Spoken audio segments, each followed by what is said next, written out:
Welcome to the Lawson and Gift podcast. Make sure to hit that like button, share the videos, and subscribe. We're on to week 12 Vegas spread picks. Giff, I'm ready for this week. I saw a few that I really liked. Make sure you hit the like button, subscribe, share the videos. You are the reason why we're growing. I really appreciate the subscribers. Let's start with the Colts plus 3.5 at Houston. The Colts are an enigma. They're a different team every week. And while I don't want to pick Houston here, I have to. On short-term notice, the difference between Frank Reich and Bill O'Brien won't be as large. He just won't have enough time to prepare. I said the same thing about the Tomlin-Kitchens matchup. Yes, Tomlin can out-coach Freddie Kitchens any day of the week, but we know in these Thursday night games, especially when you need to travel, what do you get? Like one full day practice and maybe a walkthrough if you're lucky. Houston wins this and covers. I got Indy in this game, and right now the problems with Houston are just too glaring for me. First of all, Bill O'Brien, and I don't even think it's really going to come down to the coaching in this. I just think Bill O'Brien has a lot of questions. I mean, we watched that game from this past Sunday, and no adjustments could be made by Bill O'Brien. Okay, I'm not liking that. And this offensive line is bad for Houston. That's something that just keeps popping up for them throughout this year and being a problem. But right now, I like the way the Colts are playing. They're finding the run game. They're playing the way that a playoff team should try to play. And I think the defense, I think they're going to get after Watson in this game. So I got to roll with the Colts. I think they're headed in a more positive direction right now. T.Y. Hilton is out, though, so that's not a good thing. And with that, we'll go to Miami plus 10.5 at Cleveland. Giff, I think Miami covers this game. Cleveland wins. Fitzpatrick has been playing pretty damn good. I know there isn't a lot of offensive line. I know there isn't a lot of pieces. Really hasn't been much of a run game. But when has Cleveland really put the pounding on someone other than the Ravens? I don't see Cleveland putting the pounding. You got to like the points here. In this game, I like Cleveland. For me, it's just when I look at this Miami defense, so many injuries in the secondary. I think that this is a game where talent will outweigh everything. It doesn't always, and Cleveland's a great example of that. They've struggled in games this year where they should have had the upper hand. But in that Miami secondary, who is even going to begin to stop Odell? I think it might be overwhelmingly easy for the Browns to move the football in this game. So I have to go with the Browns at home. And with that, we'll go to Denver plus 4 at Buffalo. This was a really tough one. I went back and forth with it. Giff, Buffalo wins and covers. Like I said, I think Denver has some dangerous aspects. But really, man, what's Brandon Allen going to do against a vicious Bills secondary? I don't think an awful lot. And while it's setting up, me and you keep hinting towards the Bills hitting a roadblock. We don't believe this record, even though you're a Bills fan. For people who call us biased, we don't buy into this record completely. Denver's not pulling off another great performance. They play to their full capabilities against Minnesota. I don't see it happening again. Bills win and cover.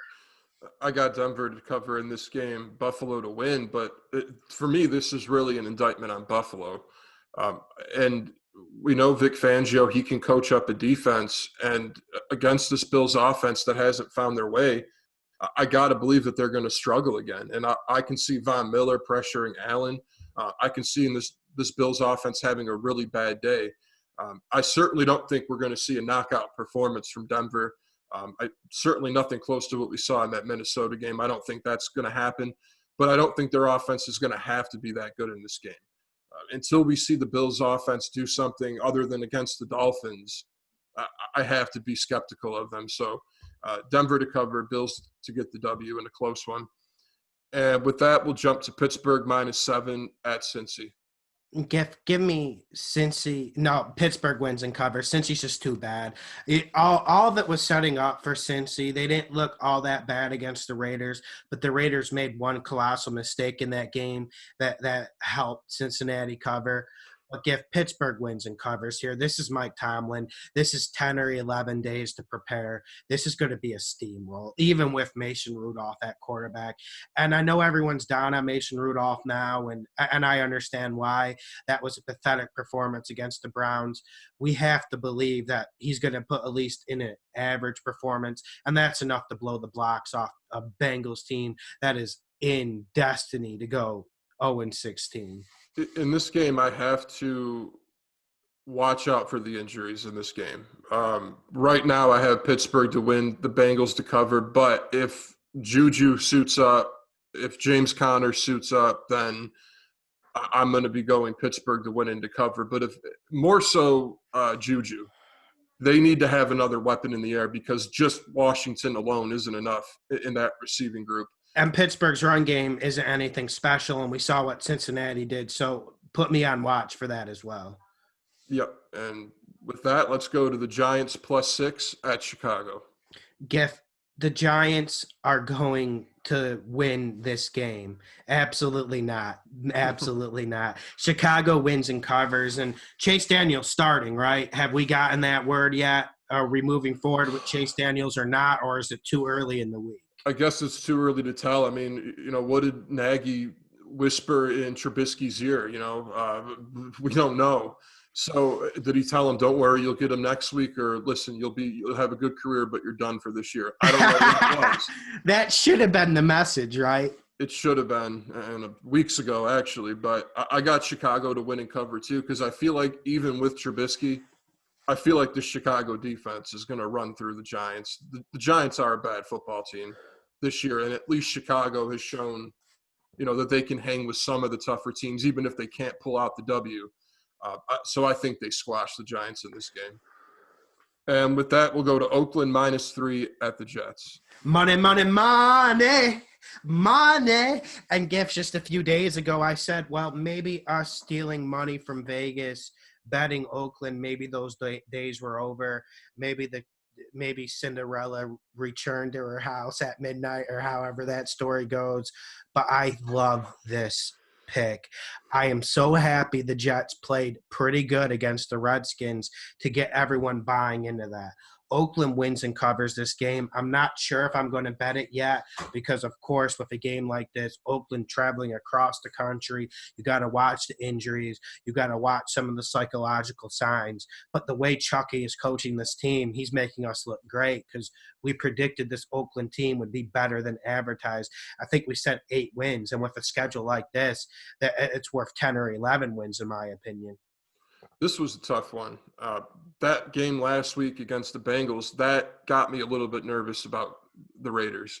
And this game, and I'm not taking anything from what the Jets did against the Redskins because there's not much to take from that. The Redskins are a bad football team. Are you going to do what I think you're going to do? Yeah, I got to go Jets to win. They're at home, and I am more so than anything, I think it's going to be the Jets defense that slows the Raiders down enough, and then I can see Darnold making some plays through the air. No, Gaff. No, Gaff. Yep. I have not seen anything from the Jets that I would call firepower on offense. And that's a problem. We know Oakland's secondary is vulnerable, but they're actually playing pretty damn good considering the personnel and considering the injuries. I just don't think the Jets are explosive enough to beat a Raiders team that actually makes 2 or 3 chunk plays a game on offense. We know the Raiders have some explosive problems themselves, but I think Josh Jacobs going forward is enough to win and solidify this game. All right, and then with that, we'll go to Carolina +9.5 at New Orleans. I'm surprised it moved up to 9. And Giff, I have to go Carolina to cover. I absolutely hate this spread. My first instinct says New Orleans. I knew New Orleans was going to do it against Tampa Bay last week. A lot of people were questioning that, but pick Carolina to cover because even though we were right about them, they are mediocre fodder. They do not belong anywhere in the playoff discussion. They still fight. They're still decent, and they're still well coached. really sure about Carolina to cover, actually. And this isn't one I would bet on or anything like that, Giff.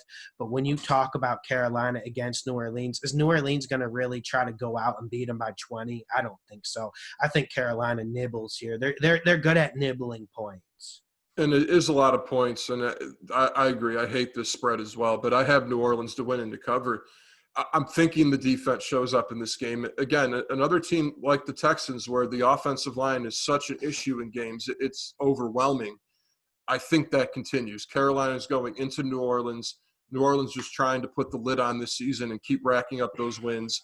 I think we're going to see a dominant victory from that defense. And I think also, offensively, I think they're starting to really get comfortable and find their way. I really like what they did against Tampa, although that is the Bucs, but it did feel like they were getting more comfortable. And Kamara, it looks like he's getting into his groove. So I think that New Orleans is primed to blow them out. But it's tough, though. It's a lot of points, and we have seen the Panthers be effective offensively. New Orleans has to stop McCaffrey. I think that's going to happen. And with that, we'll go to Tampa plus 4.5 at Atlanta.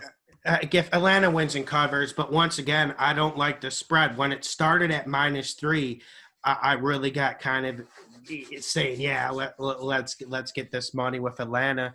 Yeah. We've been right on Atlanta the last 2 weeks, but my thinking here is lay off of this. Atlanta wins and covers, but you don't know what Tampa Bay is going to show up. And if Atlanta's defense gets the pass rush going against Tampa, 3+ turnovers for Jameis. You got to go Atlanta here if you're betting it. Yeah, and I got Atlanta to win and cover as well, too. It seems like they finally found their way. The defense is playing really good, finally. Offensively, it looks like they feel more comfortable. Matt Ryan, seems to be taking care of the football a little bit better since he got back. But really, I guess you have to look at Tampa and you have to say, okay, are they going to go into Atlanta and have a dominant victory offensively and put forth a lot? I don't think so. I think the way Winston's been playing, I think it's trending more downward than upward for them right now. So give me Atlanta to win and cover that. And with that, we'll go to Detroit minus 3.5 at Washington. Give me Detroit to win in the cover. Now, is Matt Stafford getting closer to playing? We have to think he's getting closer to playing. He's got to play this game, right? Matt Stafford plays. This is a money pick.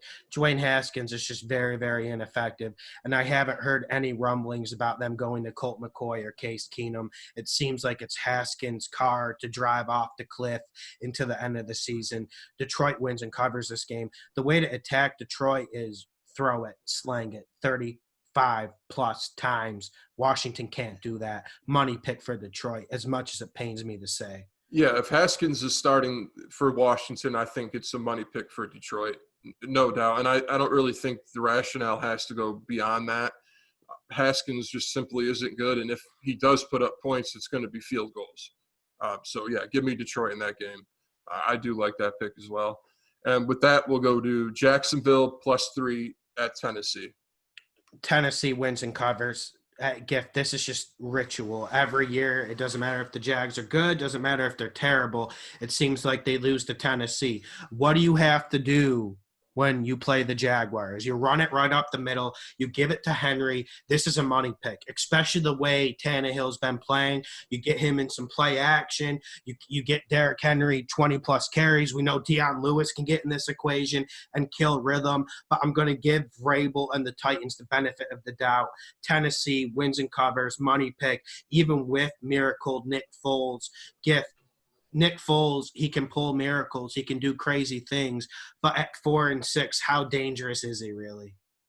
Well, and I know that you were a little bit offended at what I said about Foles, but I do stand by that. I don't think that he's really that great of a quarterback. I'm not saying he's terrible, but I don't know. I'm not really sold that he's a franchise quarterback starting from week 1 to finish a season that can take you to the playoffs and beyond. I'm not sold on Foles at all. And for Jacksonville, it just feels like the fight is going away. That defense against the Colts, man, where was it? And they're playing another team that likes to run the football with Tennessee. Tennessee's at home, so they got that going for them. And the defense for Tennessee isn't too bad either. Do we really see Foles being able to go out there and doing much? And then Also, is Fournette going to have a big game against this Tennessee defense? I don't think so. I really like Tennessee in this game as well. Yeah, and we saw the fight go out of the Jags last year. So this isn't something that is just in a coincidence, or you could say, oh, 1 week. That last week was the Jacksonville Jaguars season, and they completely laid an egg. Yeah. Good point. Really good point. And with that, let's go to Dallas plus 6.5 at New England. Give me New England to win in the cover. And I know this sounds a little bit crazy with how low energy this New England offense has been. I saw on Pro Football Talk earlier today that maybe there might be a lifeline to get Antonio Brown back. I certainly hope so, because listen, Giff, I do not like the Patriots by any means, but I do think Tom Brady is a national treasure. I know that will probably minus our subscriber count, me saying that, but I want to see him actually have someone to sling the ball to. And the Patriots win this game regardless, because I think they're able to stop Zeke. And then this secondary against Dak, I think we see Dak flatline from 400 to 200 yards, and that's enough to win and cover this game. Yeah, I got New England to win and cover as well. The fact that Dallas has to go to Foxborough, that's definitely part of it. And then thinking about Dak having to throw to the into the secondary, I don't think that's going to be a good formula. I agree about the stats going down. And also, I feel really comfortable about going with New England because Zeke hasn't hit his stride yet. He may never hit his stride. He may never get back to that dominant form. And that offensive line may not ever get back to that dominant form. So without that element, I love New England in this game. And I think offensively, too, the Patriots will be a little bit better in this game, too. And I think they're going to get a lot of opportunities with the football because I don't see Dallas being able to move the football well in this game. And with that, we'll go to what looks to be a big game. Green Bay +3 at San Francisco. They moved it to Sunday night, right? That's big. This might be the game of the season so far, and we definitely have to do a game of the week podcast on this. And when I look at this game, you have to look at Green Bay, and I just think they're a bit vulnerable. And I think the factor to watch in this game is San Francisco running the ball down Green Bay's throat. We know both of these teams have looked vulnerable, but when you get to this time of the year, when you get to the nitty-gritty, when it starts getting close to December, I ask, well, who's more physical? Who can run the ball better? San Fran wins and covers, really sure about it. This one's tough because of that reason. How explosive is San Fran's offense going to be? But I think Green Bay's offense has a chance to be explosive in this game as well. Aaron the Game Rodgers throwing it against that secondary. We'll see. This offensive line for the Packers has to be really good in this game. Do you trust them to block D Ford and Joey Bosa all night? I don't. It's a tough call. I think they'll do enough. I don't think it's going to be a pretty game by any means from that aspect. But, yeah, I am worried about this Green Bay defense. But I think Aaron Rodgers outperforms Jimmy G. That's where I'm at in this game. I think Pettin's able to bring pressure and get it on Jimmy G. The run, a little bit worried about Coleman going off. No doubt about that. But I think Green Bay does enough. I could see this being a game where it could go over, too. So I would definitely keep an eye on the over-under spread. We'll be doing that either Thursday or Friday this week. And with that, let's go to Seattle +1 at Philly. Give me Seattle to lose this game. I think Philly wins this, and there isn't a lot of science here. It's Seattle traveling across country, and I do think Seattle is quite vulnerable. Give them credit for pulling out that game against the 49ers, but there are a lot of things that rub me the wrong way about Seattle. And if you're the Philadelphia Eagles, this is must-win game. This is must-win territory. This is playoffs starting Sunday. Give me the Philadelphia Eagles to win in the cover. Not a lot of science. I'm interested in this game a lot. I don't know what the hell is going to happen, and I'm not going to tell you what's going to happen. This is going to be an interesting game. I have Philly to win and cover, and I think, I mentioned it right now, Philly, even though they're talent-wise, they're deprived with the injuries, I think they are playing with a physical, nasty edge. And I think in a game like this, it'll be enough. And we can't forget the Seattle defense is beyond vulnerable. We saw that Rams game, all the points that were put up in that earlier this season, even when the Rams weren't even clicking. And then that Tampa Bay game was disastrous for Seattle if we're talking about points being scored. So right now, Philly, I think they get it done. I think the defense does enough, and I think finally we see something offensively from them. And with that, we'll cap it off with Baltimore -3 at the Rams. Rams win and cover. And I'm sure about this. And maybe this is me going World War One. Maybe this is me putting the headphones on and just trying to escape from the world. But I think the Rams somehow find a way to win this game. And that's all I'm going to say about it. Rams winning cover. We're going to get a Ravens fan on soon. Send me an email, leave a comment. We'll find a way to link up. We got to get a Ravens fan on to talk about the state of the Baltimore Ravens and if they're a Super Bowl contender. But this is a must-win game for the Rams. If they lose this, they're not going to the playoffs. Baltimore hasn't slowed down, Lawson, and I just don't see it happening. I have Baltimore to win and to cover, and I wish the Rams, even not just this week, but just in general, gave me a good reason to get behind them, to bet them. We've been waiting for them to get this offense going. It hasn't happened. They still might have injuries offensively, even with Brandon Cooks being out. That's huge. They don't have anybody to take the top off of defense. The running game just isn't what it used to be. Those are all issues. I do think the defense for the Rams has gotten a little bit better since the Ramsey trade. It seemed to settle down and play better. But I think they get worn out. And I think, with Goff and the way how poorly he's played, I think Baltimore gets multiple chances and just pounds it on them.